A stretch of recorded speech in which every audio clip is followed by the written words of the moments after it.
Les 16 et 17 janvier 2015, les chrétiens de Zinder et de Niamey, au Niger, se sont retrouvés en quelques heures au milieu des ruines, celles de leur église et de leur maison.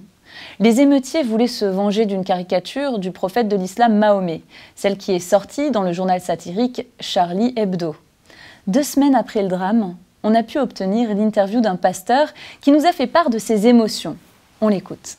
En tout cas, pour le moment, il n'y a pas ce sentiment de vengeance. Il y a toujours un appel au pardon, un appel à la prière pour ceux qui ont fait ça, et un appel vraiment à la réconciliation, à l'amour. Donc, on est en train d'aider les gens, d'encourager les gens à les bénir, à ne pas garder la haine. La réaction de ce pasteur met en lumière une vérité biblique. Pardonner sans condition. Rappelons quand même qu'en 2 jours, à Niamey, ce sont 72 églises qui ont été brûlées, ainsi que de nombreuses maisons de pasteurs, avec tout ce qu'elles contenaient.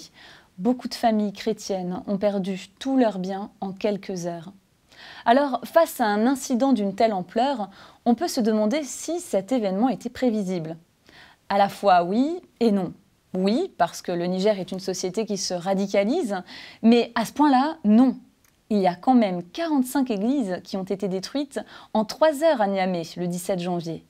Mais là encore, le même pasteur que nous avons écouté tout à l'heure nous interpelle par une deuxième vérité biblique. Parce que la parole de Dieu nous dit que ce n'est pas quelque chose d'étrange qui nous arrive. C'est quelque chose dont nous sommes déjà avertis par la parole de Dieu. Et en sorte, les chrétiens doivent considérer cela comme quelque chose de normal. Comme clairement détaillé dans 1 Pierre chapitre 4, à partir du verset 12. Voici le verset de la Bible en question. Mes bien-aimés, ne trouvez pas étrange d'être dans la fournaise de l'épreuve comme s'il vous arrivait quelque chose d'extraordinaire. Voilà comment un pasteur nigérien rappelle à la communauté chrétienne du monde entier la nécessité de se tenir prêt face à la persécution. Aujourd'hui, nous avons une question d'Elisabeth. On l'écoute. Bonjour, voici ma question. Dieu demande aux chrétiens de pardonner. Et ces chrétiens nigériens ont tout perdu.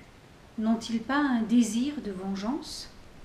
Elisabeth, vous avez tout à fait raison. Lorsqu'on a tout perdu, il est extrêmement difficile de ne pas céder au désir de se venger. Et les pasteurs nigériens en ont bien conscience. C'est la raison pour laquelle, tout de suite après les violences, ils ont tout de suite appelé les chrétiens à réagir par l'amour, tout comme l'a prêché Jésus-Christ. Ceci étant dit, eh bien, la première réaction des chrétiens nigériens était la peur. Mais avec la prière, ils ont pris du courage. Ils se sont retrouvés sous les chapiteaux et ils ont commencé à louer Dieu.